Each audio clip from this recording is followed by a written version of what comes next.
بات کو. اور دیکھیں میں خود اسکول چلاتا ہوں, ہم جب بچوں کو کریٹیوٹی کرواتے ہیں, ایکٹیویٹیز کرواتے ہیں, ان کی مائنڈ کی گروتھ کرتے ہیں, ان کے دماغ کو کھولتے ہیں, ان کو بولنا سکھاتے ہیں, ان کو فیصلے کرنا سکھاتے ہیں, ان کو مختلف سچویشنز کے اندر ڈالتے ہیں تاکہ بچہ اس کے اندر پرابلم سالو کر سکے, اور یہ ساری چیزیں کرواتے ہیں, تو کمپیریٹیولی ہمارے ہاں یہ جو ہم جس چیز کے پیچھے پڑے ہوئے ہیں, school work, home work, writing book, writing book, یہ تھوڑا کم ہو جاتا ہے تھوڑا.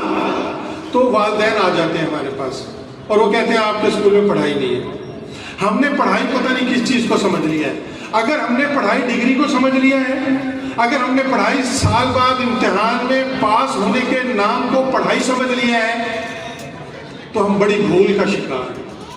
پڑھائی یہ ہے کہ بچے نے سیکھا کیا, لرننگ کیا ہوئی, اب وہ کیا نیا کریٹ کر سکتا ہے, اب وہ کون سا آئیڈیا جنریٹ کر سکتا ہے. یہ اگر ہمارا بچہ کر رہے ہیں, آپ بے فکر ہو جائیں, وہ انشاءاللہ کامیاب ہے اور وہ معاشرے میں اپنا رول ضرور بنا لے گا.